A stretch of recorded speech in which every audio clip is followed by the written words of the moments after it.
Sa pagpapatuloy ng ating PBA preview, part 1 is done. Ngayon, sa part 2 na tayo with 4 more teams ang ating pag-uusapan. Welcome to another episode of License to Shoot Podcast. Kasama nyo pa rin kami. Ako si Miggy C. Kasama ko si William Go. And yun, let's get the ball rolling. But before we do that pala, I'd like to encourage everyone to like, share, and subscribe to our channel. And yun, mamaya kung meron kayong takes towards your favorite teams in the PBA na agree or disagree, let us know in the comment section below. And yeah, let's have a healthy conversation. So yun, simulan agad natin yung PBA preview, William, with talk and text, recent champions of the PBA. And dahil recent champion sila, meron silang target sa kanilang likod. Pero towards this new season, meron silang mga the TNT is in shambles. Meron silang mga setbacks na talagang iindahin nila. At yun yung dalawa. It is Mikey Williams first of all, wala pa rin, MIA, wall. And at the same time, yung kanilang resident shooter, the Gilas mainstay na si RR Pugoy is also out. So definitely a big hit in TNT. Bukod dyan, nakita ko rin na ito, I'm looking at the TNT roster ngayon. Nasa injured din pala si Poy Eram, which is vital part of their team. And si Justin Chua din, who suffered an injury back in the game 1 ng finals sila against Ginebra. So, dun pa lang, big pieces na agad. So, yun yung key storyline for me na yung absence ni Mikey. And then yung injuries ni RR, JP, and si Justin Chua.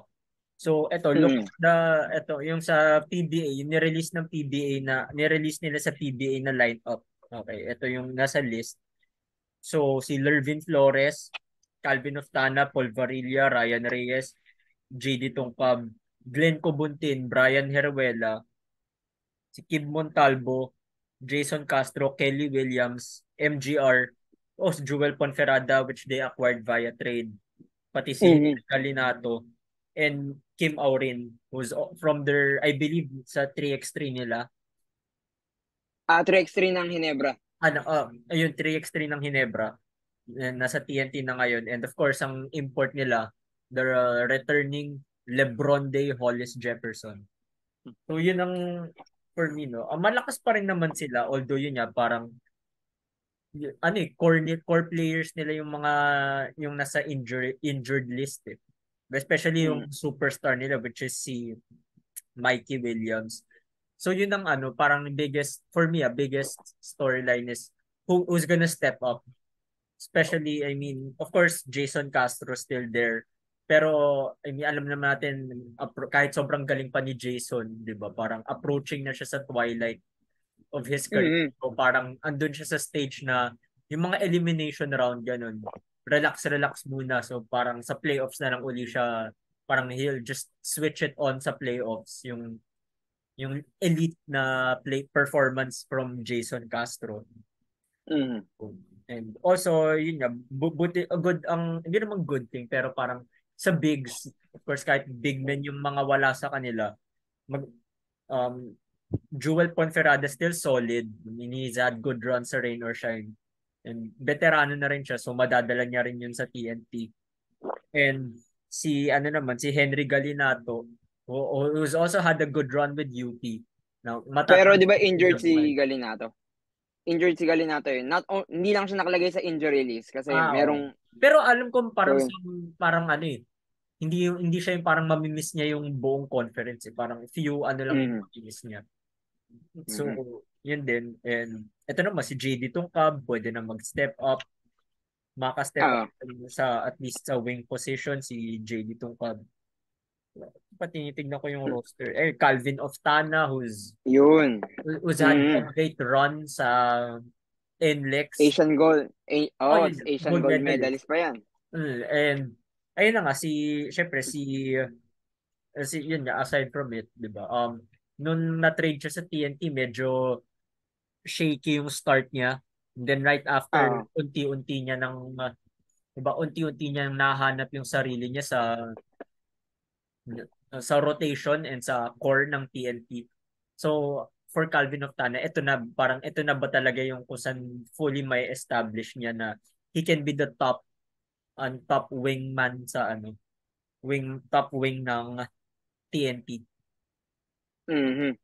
Ayun nga, speaking of step up, dahil dalawa yung sa offensive arsenal ng TNT yung mawawala na, hin- na hindi natin sure kung kailan babalik, both of them. Si Calvin Octana din yung nakikita ko, the number one guy who will step up aside from Jason Castro. Dahil si Jason Castro will be like a mentorship role na to dahil he is approaching the twilight of his career. So, Calvin Octana for me is the next man up for Token Text. Pero speaking of, nawalan nga sila ng dalawang Arsenals. Tingin mo with uh, RHJ, yung kanilang import dun, kaya ba niyang daling ulit sa yung Token Tech sa Promised Land? Or even win another championship even though wala yung dalawa nilang Arsenals? Well, it's gonna be a tough challenge for them. I mean, Mhm. obviously, naniniwala naman, of course, na paniniwala talaga natin pagdating sa yung conferences na may import is you'll be as good as where the import takes you. Mhm. Pero si RHJ, alam naman natin yung kakayanan niya, napa-champion niya na yung TNT nun. Pero ang question would be is, parang sa locals, yun yung mas parang obviously kahit sabihin natin siya yung magbubuhat, sometimes kailangan niya rin ng tulong from the locals. So parang aside from Mhm. the I mean, kahit sabihin natin magagaling yung mga locals, ang question is how long can they take or can they help their import take them to the championship? Mhm. Ito medyo mainit na question towards Token Text before we go to the next team. Ito, tingin mo ba yung local or the supporting crew for RHJ is enough on a consistent basis? Hindi lang one game, ganun. Tingin mo on a consistent basis, is this enough? Yung mga locals na merong ang Token Text ngayon. Kaya naman nila. Siguro final. Ay, hindi, semis. Semis at the very least. Kayang-kaya nila yan. Although sa Mm. finals, actually, medyo malawak uli yung finals. Kasi, Mm. yung Hinebra, di ba, magkakaroon ng bagong import. So, hindi pa natin sure. Mm. Although, we'll have Hinebra for a different day, for different episode. Mm. Pero, ayun nga, mas malawak ngayon yung And si RHG, yung masasabi natin, balik import na kumbaga nagawa talagang like napa-champion yung team eh. Kasi yung mga ibang balik imports, 'di ba? May mga pabalik import which is si Tyler Stone. Ay, di Diamond Stone pa rin. Okay, iba wala. Mm. Iba yun, iba Siya lang, yun. siya lang yung kilala kong siya pa lang ata yung balik import ngayon eh. So safe to Oo. say na may capability sila na mapa-champ. It would give them a slight edge pala. Ayun. It would give them a slight edge kasi si RHJ nag-champion or yun nga nakapag-champion na and alam niya na kung paano ang laruan dito sa Pinas. Mm. So more or less it's gonna give him a bit of the edge pero yung the locals. Kaya for me siguro at the very least semis pero champions Mm. hindi ko pa masyadong nakikita kung how will they square off. Mm. At yun yung kailangan patunayan ng Token Text kung in the regular season na with all the absences and the injuries na meron yung roster nila, kaya nilang lumaban until sa dulo ng ng Commissioner's Cup. So yun. Let's get to the next team, and from a championship team, medyo babaliktad tayo sa kabilang spectrum ng PBA. At pupunta tayo sa number one the team na merong number one pick sa draft, at yun ay yung Terra Firma Jeep. And actually sa Terra Firma Jeep, ang storyline dito, no toxicity aside, kung gaano katagal maglalaro si Stephen Holt for Terra Firma. Dahil for me talaga, naniniwala ako na si Stephen Holt ay player na pang siya kukunin mo siya pag kailangan mo ng final piece sa roster mo. Wherein yung Terra Firma, malayo yung roster nila doon. 'Di ba? Although I'm gonna give props na for me satisfied ako dun sa roster nila this season, pero hindi yan yung hindi si Stephen Holt, hindi fit si Stephen Holt sa timeline ng Terra Firma Jeep. And ako, fan ako ng NPBA draft, and nung mock draft namin ni William, we put Winston ahead of Stephen Holt for Terra Firma. Or even I'll go as Christian David dapat nasa Terra Firma. Kasi yun yung mga players na pang starting piece. Yung mga you will build your franchise up through uh Winston or David. Pero itong si Stephen Holt, ano siya, pang final Oh, piece 31 siya years sa old isang eh. roster. O matanda na nga siya eh, 'di ba? No doubt siya yung best dun sa sa Oh, draft class, pero siya nagpipit sa Terra Firma. So please Terra Firma, make it make sense. And tingin ko the only way to make it make sense is for Terra Firma to go on a trade siguro during the regular season for young stars na may high potential. Uulitin ko, young stars na may high potential. So, yun yung nakikita kong storyline sa Terra Firma. As much as I like the setup na meron silang Chongson, Isaac Go, then Kmar Carino, and even yung isa pang rookie na tingin ko pwede maging steal of the draft na si Taylor Miller. Taylor Miller. Hindi lang nag-fit si Stephen Holt dun sa timeline nila. So, yun. ako rin naman, ang pinaka nilulok or pinaka tinitignan ko dito sa Terra Firma is magbe-breakout na ba si Javi GBL? Isa pa pala yun. Kasi parang ano eh, 'di ba? Last year hindi naging ganun ka-ideal yung rookie year ni Javi. Kahit Mm, alam naman natin kung gaano kagaling si Javi, 'di ba? He's had a good run, especially nung PBA All-Star, 'di ba? Nung sa ano yung RSJ, ang ganda ng nilaro niya eh. mm. Tapos so parang will this be his breakout year? And Yeah. ayun si Even on Isaac Go PBA on din tour. pala. Si Isaac Go rin kasi since magiging mas comfortable na siya maglaro sa 4 Mm, kasi may Kemart Carino na eh. mm, Kaya parang ano na. So alam naman natin mas bagay na 4 si Isaac Go. Like stretch 4, mm, 'di ba? mm. Less gulang na Ranidel yung laro ni Isaac Oo. Go. Yung So kaya din mag-facilitate, yun. ayun nga. Yun na nga yung naano kay Isaac Go. Kaya step up year niya na ba to? 'Di ba? Tapos sayang lang na wala sa kanila si Kevin Ferrer, Oo nga pala. Oo, si ano. ACL. So, speedy recovery for Kevin, Kuya Kevin Ferrer. And then si ano rin pala, may mga solid rookies sila na may winning pedigree of course si Tommy Olivario, si 'di ba actually siya pa lang yung rookie. Kemar Carino was also championship with Mm. San Beda pala. So Oo dagdag nga. na rin. Actually, yun na nga, ang daming they still couldn't get things together as of the moment, pero syempre we hope na Terra Firma would be kumbaga would be or would play better this year, this conference. Pero ayun din, speaking of Stephen Holt naman, since yun, pang-veterano na nga siya, or parang old rookie na siya, 31 years old. No, Mm. we can also see na parang how long or how far can Stephen Holt take them. Kasi alam naman natin 'di ba na parang hindi parang si Stephen Holt ano na siya parang pang win now na yung mentality niya. Obviously at 31 years old. Mm. And ano Parang lang, patapos na siya sa Twilight. Sige. to add lang, yung kahapon sa media day kasi kahapon ng PBA. And then parang in-interview si Stephen Holt kasi siya yung number one pick. Ang sabi niya lang dun sa interview is, lahat ng teams na sinalihan niya for the, parang simula nung nag-pro siya, lahat pumapasok ng playoffs. So ayaw niya magtapos sa Terra Firma yung streak na yon. So alam mo yun, yung alam na nung player na nasa peak siya nung career niya. Ay, So and he is okay. also on a team na nagre-rebuild. Kung ganun pala, it could it could somehow make sense din as to why Terra Firma drafted Stephen Holt. Kasi kung gusto nila right away mag-compete na, 'di ba? I mean, kahit not necessarily mag-champion, pero hindi na yung parang lagi nasa bottom of the standings. Kaya Pero tingin mo nilalabas yung question na how far can Stephen Holt take them?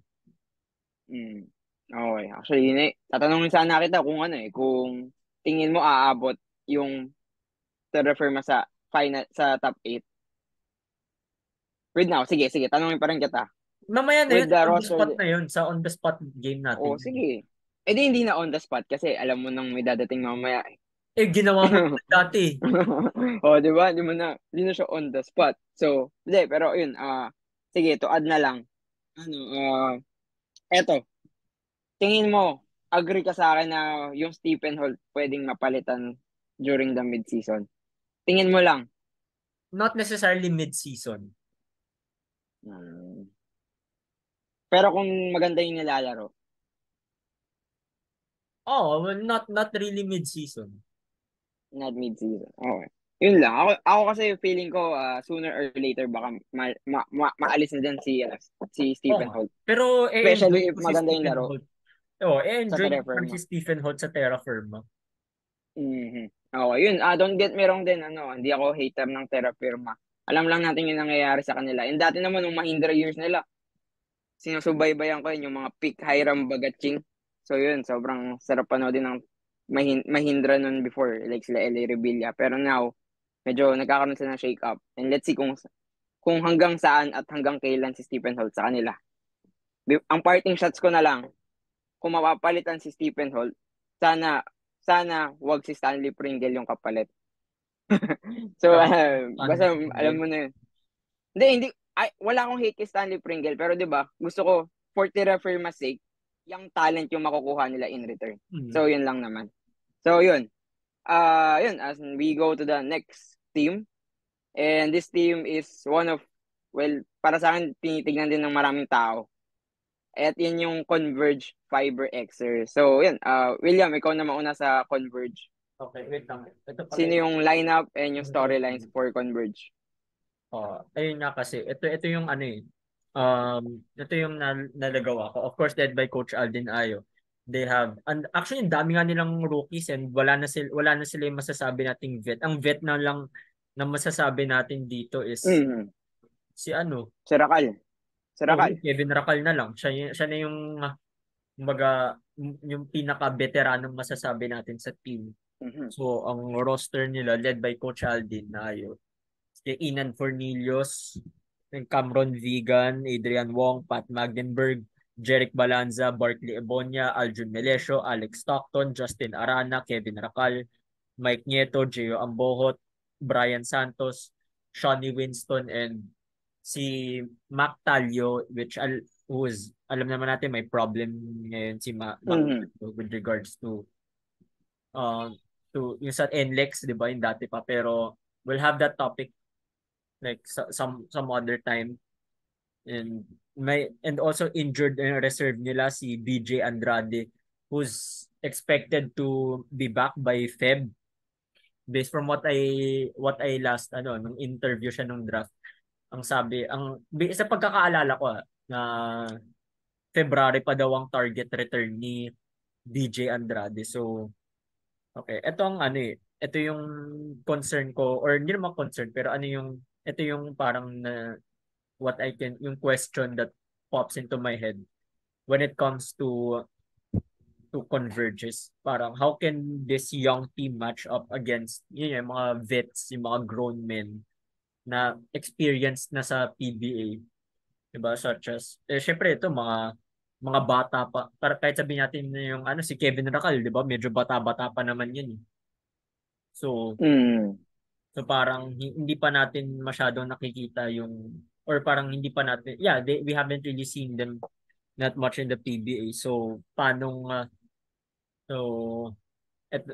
yun nga, parang paano sila makakapag-square off with the vets, especially alam na natin PBA Veterans League yan. Aminin man natin o hindi, lagi nangingibabaw ang mga vets kaysa sa mga young guns. Although lumalaban naman yung mga young guns, pero Diba? Parang when it comes to different kinds of situations such as other than the playoffs, diba? Like yung mga crucial stages ng games. So, dun lamang sa kulang pa sila sa experience. So, ang napapansin ko rin is hindi sila yung I mean they're gonna compete definitely pero championship baka hindi pa sila yung yun nga compete for a championship. Well, like wala pa sila dun since parang nag-retool sila. Ayoko na sabihin nag-rebuild kasi yung Mm. last season nandiyan pa naman. Parang retool lang sila. And isa rin napapansin ko is or nakikita ko is uh yung of course they lost key players such as si Mav Ahanisi who I believe was their main guy last season, which alam na natin nag-sign with Ginebra. They lost Jeron Teng, another veteran na it was at the best season in his PBA career so far, especially nung nag-reunite siya kay Coach Alvin. And then they also lost Abu Tratter, although they have two big men naman na ide-develop in Gio Ambohot and Justin Arana. Tapos si David Morel who's also a solid piece, part of the Adrian Wong deal. Kaya Mm-hmm. ayun na nga eh. Tapos so ayun din ang last ano ko for Converges will this be Justin Arana's team na talaga? Kasi 'di ba siya yung I mean with all the bright spots that happened to Converge last season. Mm-hmm. To me si Justin Arana yung biggest or yung brightest spot.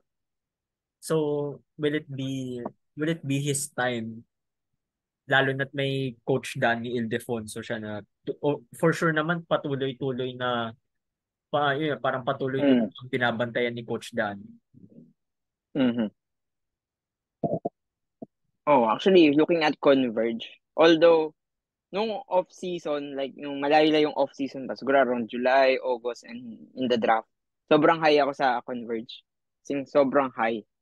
Pero now, medyo, yun nga, with the key losses that they have, medyo bumaba ako ng konti. Like, yung pagka-high ko sa Converge, medyo bumaba. And meron pa nga silang issue with, hindi man issue. Like, meron pang controversy na kailangan si Mactalio, which made them a little step back further as we approach the new season of the PBA. I think Converge is still an exciting team to watch. And yung pinaka-excited ako panoodin sa Converge is apat na players. Apat. Alam ko, apat yung binilang ko dun eh. Si Shani, I think ko, this might be a Shani Winston team if he continues to produce. And then Justin Arana na tulad mo naman din, naniniwala din ako na siya yung isa sa mga malalaking bright spots from last year. And then third ko is si Alex Stockton, another big bright spot for Converge last year. And pwede din sigurong maging team niya to. Ako low-key rooting na sana maging team din to ni Alex Stockton. And then yung fourth na inaabangan ko sa Converge is obviously Animo Lasal, Aljon Melesio. Di ba? Oo nga pala, I think, din pala si Aljun. although tingin ko baka nga Alex Stockton yung maging pwedeng top point guard nila doon kasi they're trying to build a tall lineup. Yun yung nakita natin na last Governors Cup sa kanila. They're trying to build a tall lineup with Alex Stockton yung nagiging starter nila. Then minsan si Jeric Balanza will come off the bench to play as a point guard din. So, diba, let's see kung magpapatuloy yung ganong strategy na gagawin ng Converge. Siguro another player na looking forward din is si Mike Nieto. Natutuwa ako sa kanya dun sa Rainier Shine stint niya. So, sa Converge, let's see kung ano yung kanyang dadalhin with obviously a different system with Coach Aldin and with the guidance of consultant Raiko Toroman. Di ba? Tama ba? Si Coach Raiko yung maging consultant nila. Teka, check ko yung Nakalagay ba Oo, sa oo, oo. Alam, di ba? So Nakalagay yun. niya si Coach Raiko. So yun din yung titignan natin kung ano. I think yun din yung magandang development for Converge this season. Will this be an Aldin Ayo team or Or will this be a Raiko Toroman team? Siguro maganda nang tignan din yun. Or yun nga, magiging consultant lang ba talaga si Raiko, or he will be the one who will call the final shot. So let's see. Isa pang hindi mo na mention sa magiging solid piece din for Converge is si Leo Ambohot. Kasi nakita natin yung nakita naman natin kung gaano kaganda yung nilaro niya nung on tour. And obviously trading Abu Tratter could mean na would mean more minutes for Gio Ambohot kasi hindi naman center yung kapalit ni Abu Tratter nun. Ang kapalit nun si Adrian Wong was obviously a wing. So ngayon na they have Gio Ambohot na to come off the bench. But especially na hindi naman to para si Gio Ambohot, alam natin NCAA Finals MVP yan. So parang yung start sa Finals MVP ba siya? Nung second sa three-peat ng Letran. Okay. Naalala ko lang si Abando yun eh. Naalala ko MVP si Abando season. Naalala ko yun. MVP, oo. Tapos yun, finals MVP nun was si Gio Ambohot. So, ayun, na parang yung niya, yung start niya to his PBA career. Siya pa nga nag-third pick nga siya ahead of Justin Arana nga siya nun. So, parang pa siya nun eh.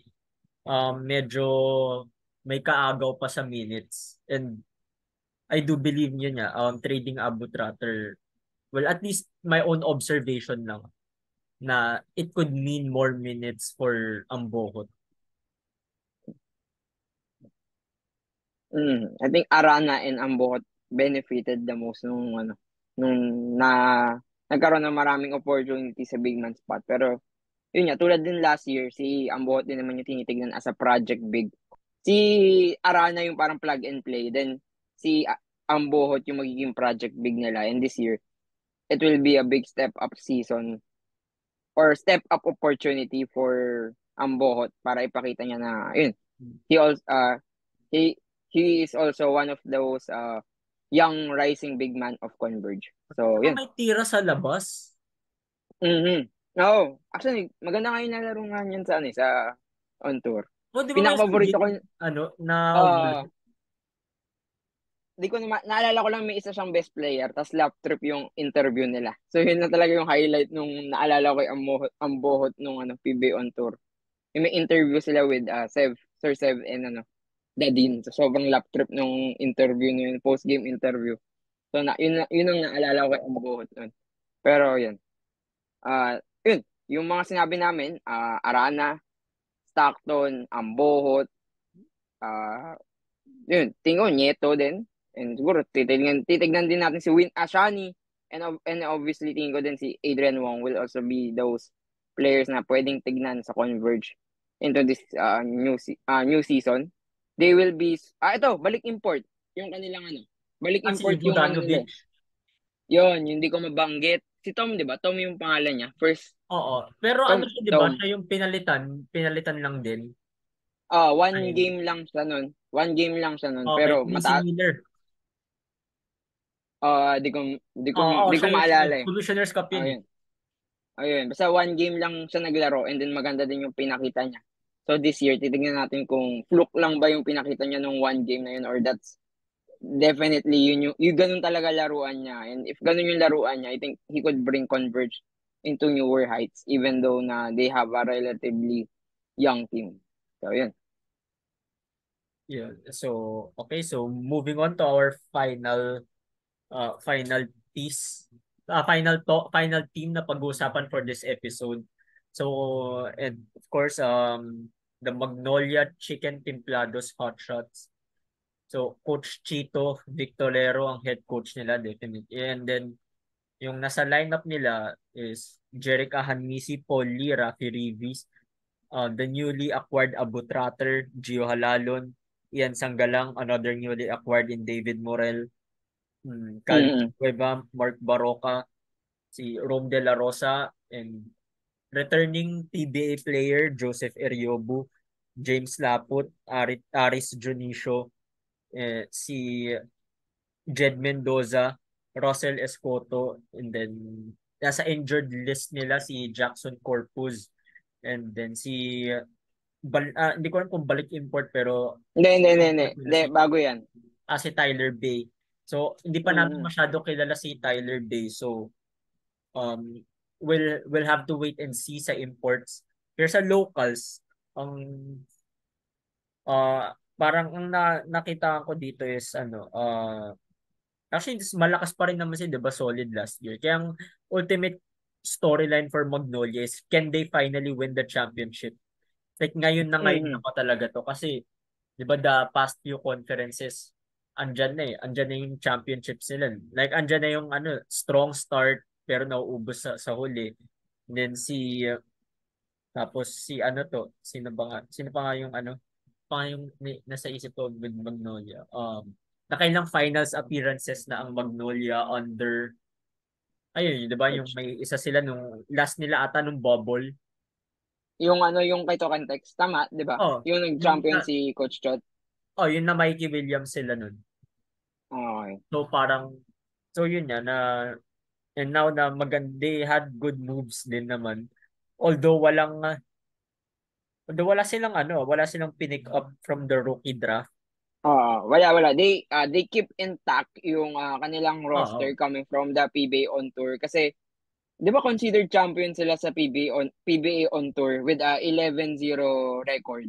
Walang champion Kaya pero sila yung best team na yun. the record Best team. speaks for itself naman na Yun. 7-0 sila sa PBA on tour. So the question is, I mean, gets namin, we understand that hindi naman wala naman masyadong stakes yun. Pero, they still had a good run nung on tour.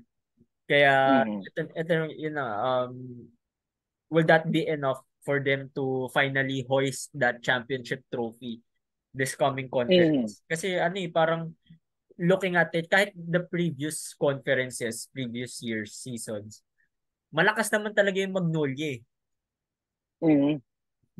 Parang lang sa huli, kinakapos lang sa huli. Pero lagi, di ba, pagdating sa championship contenders, hindi naman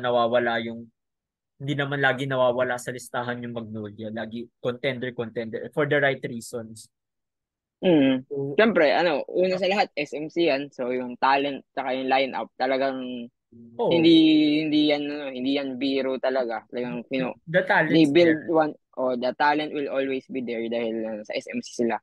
Pero gusto ko lang i-add, kasi ikaw, hindi ka sure kay Tyler Bay. Ako, hindi ko pa siya nakikita maglaro in an actual game. Pero I do have some, like, na, na, na babantayan ko naman ng kahit pa paano yan sa Tyler Bay. Tyler Bay is one of the youngest imports na ngayon sa Commissioner's Cup.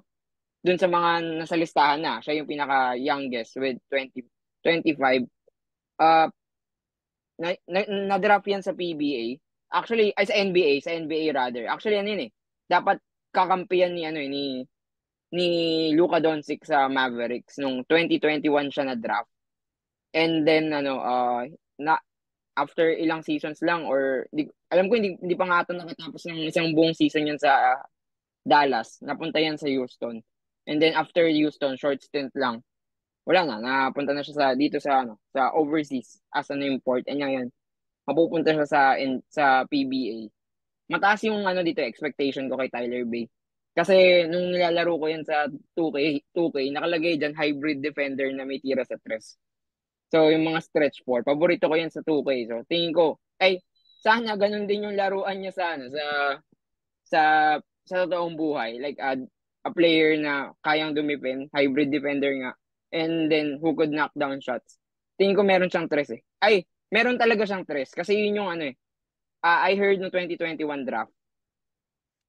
Siya eh. Parang maganda daw siyang partner kay Luka. Yun yung sinasabi ng mga analyst nun eh. Kasi meron daw siyang tira sa tres. So, a big na may tira sa tres. So, tingin ko yun yung i-expect natin kay Tyler Bay coming into this Commissioner's Cup. And then sa locals naman, sinabi na ni William, napakalakas ng locals nila. And partner with for meeting ko malakas din na import. Ano yan, skyrocketed na tong na to. High time na for Magnolia to at least be in the final or finally win a chip. Kailan ba yung huli nila? Di ba si Travis Romeo yung import nung Si Romeo nag-champion Travis. sila? Romeo Travis, Travis Romeo. Binaliktad ko. Terence Romeo kasi naalala ko eh. Pero Romeo Travis, O yung barkada 2018, ni Lebron. 2019. Yung barkada ni LeBron. 2018 ba 2019? Basta 18, matagal na eh. 19, 18. 18. 18. Tapos si Coach Chito na yun eh, di ba? Yun lang ang Ayun. champion nila post Grand Slam Mm, nila kay Coach Tim. So, tingin ko malaki yung chance nila. And then kung titignan nyo din naman, kung i-observe nyo yung mga teams like yung kanina, yung Token Tex, medyo may setback sila. Yung Hinebra, hindi din natin pagkakaila. Meron din silang setback on their own na nangyari. Pero tingnan natin, baka mamaya malakas din pala yung makukuha nilang import. Pero let's see, it's a different story, different time. Ang pag-uusapan yung Hinebra. Pero yun, tingin ko tong Magnolia malakas. Think top 3 to. No cap. Ayun. Sa ano naman, actually, malakas nga ang ano ngayon, ang Magnolia. Malakas naman na talaga siya ever since. Pero yun nga, sa huli. And ang ano rin, nakita ko rin is magandang addition si Abu Tratter. Kasi siya yung masasabi natin na pwede maging backup kay Ian Sanggalang.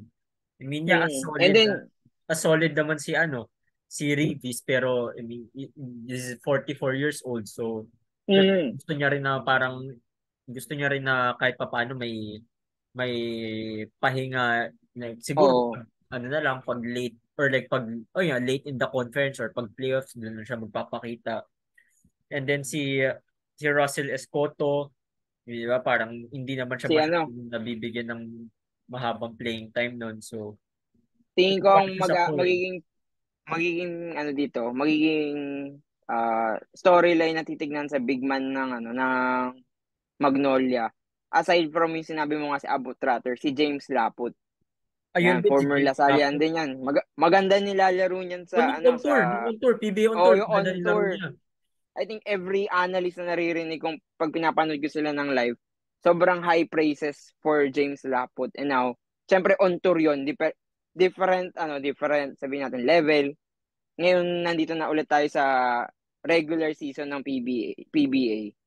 Titingnan natin yung metal nitong si James Oh, Laput kung kaya niya i-translate yung mga pinakita niyang magandang performances sa on tour sa regular season, 'di ba? yun din, yun na nga. So parang ang dami na ngayon ng big guys ng Magnolia. So, Oo. yun nga, kumpleto nga sila, tignan mo, sa bigs. Mm. Sa bigs, so, di ba? Trotter, Sanggalang, Escoto, si Sa Lapo, ano, sa wings nila, okay ba sila? Like yung shooting guard to small forward. Tingin mo okay pa? Calvin Abueva, Oo nga. Sige, Calvin Bueba, Only, Paul Lee, De La Rosa. Yun lang tatlo na naalala ko eh. De La So, Rosa. tas Ahami Aris si Junicio. Aris Aris Junicio. Mas kilala Hindi, ko siya as 4 pala yun. forward eh. Hindi, Oo, yun nga. power forward. 3-4. 3-4 si Aris. Nagsisenter siya pag small ball. And then Mm. feel ko ano na parang chance na rin to for a breakout year ni ano. I mean, hindi ko sabing breakout year niya mismo, pero chance na rin to ni Jerick Ahanmisi. Mm. Kasi parang Kasi lumuwag din eh, no? tsaka Lumuwag din eh, no? ang nakikita ko, siya lang siya lang yung pure shooter ng team eh. Mm. Pansin mo si ano, I mean may mga they can shoot yung mga ibang players pero hindi sila yung parang yung Mm. mabibigyan mo ng role as a shooter. Si Mm. Ahmisi lang talaga eh. Ito mo si Paul Lee, 'di ba siya yung nagiging shooter nila pero mas na-maximize mo si Paul Lee pag ginagawa mo siyang scorer. Mm. Yeah, yun lang yung ano eh. So, na-chance na nga to ni Ahan Misi. Mm. So yun, actually no nga no. Ito yung magiging resident shooter nila si Jerick Ahamis na pwede natin din tignan talaga. Yung Adamson sobrang lakas niyan. So tignan natin sa Magnolia step up season. Actually, sinong sinabi mo yun, parang gusto ko tuloy i-root. Rooting na din talaga kay Ahamisi para maging ano din sila. Para magkaroon din ng another layer yung ano, Manila Classico, di ba? Parang Mob versus Jerick. Maganda ding laban yun. Di Oh, ba? For fans, yeah. sobrang pag nagkaroon ng shootout sa Manila Classico, mukhang magandang makita yun. Pero going back, Magnolia, siguro mga ano ko lang, parting shots. Strong, for me, I think hindi ko sila masasabing dark horse for the championship, pero I think nandun na sila sa conversations para magkaroon ng championship this year. I think pwede sila maging contender, pero it will all boil down to their regular season performance din. Kasi kung kunyari mag 3-0 streak yan, think on a lot of people will tell din na Magnolia could be a contender in the Hindi naman talaga legit, sila and yeah, may high chance, may high probability. na mag-champion. Oh. Kasi Yun, last season parang nabibitin sila no? yun yung laging sequence ng Mm. Magnolia. Kahit nung ano, di ba? Mm. Nung 2021 Governor's Cup. Yung, Governor, wait lang, inaalala ko pa. yung Hinebra 2020, nag-champion.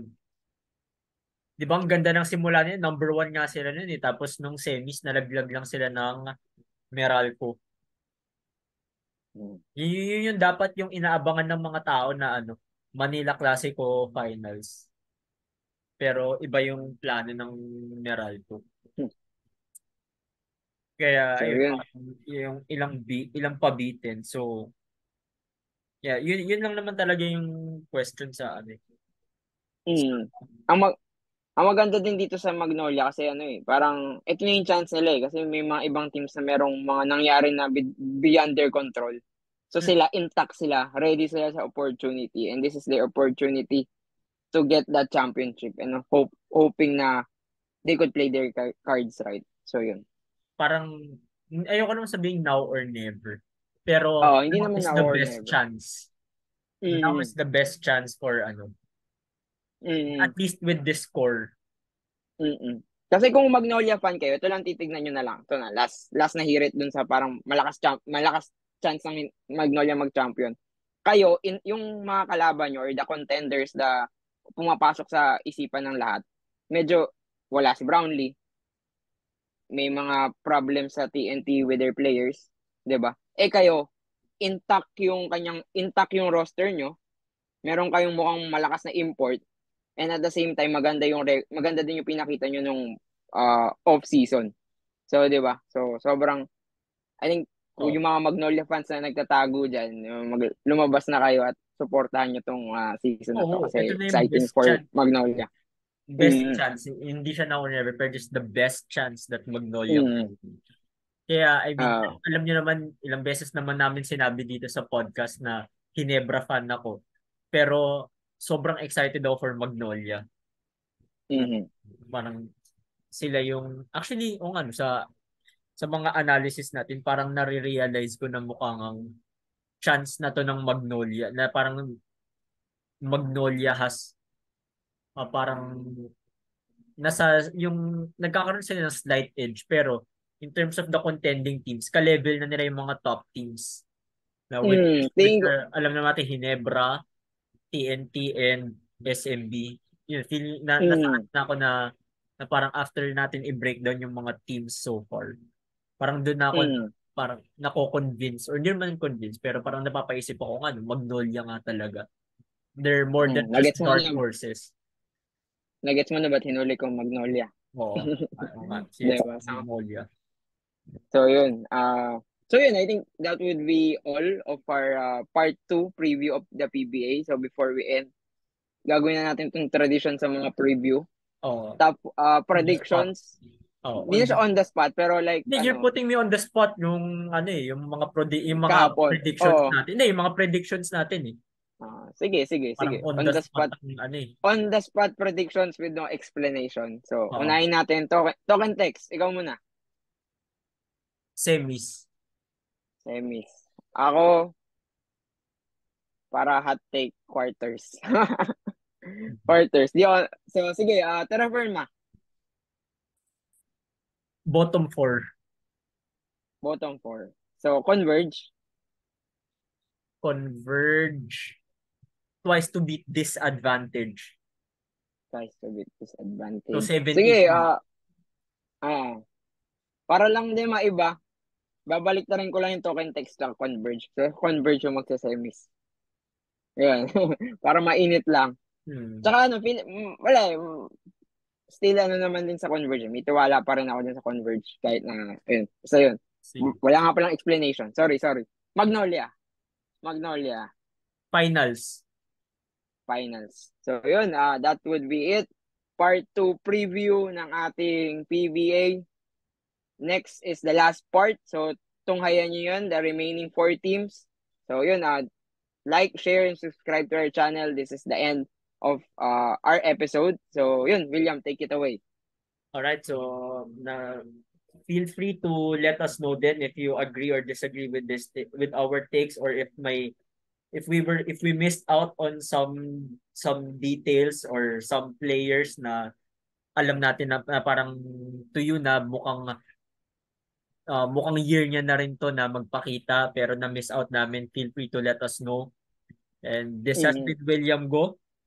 And this is Miggy C. Until then, take it easy, stay safe, have fun.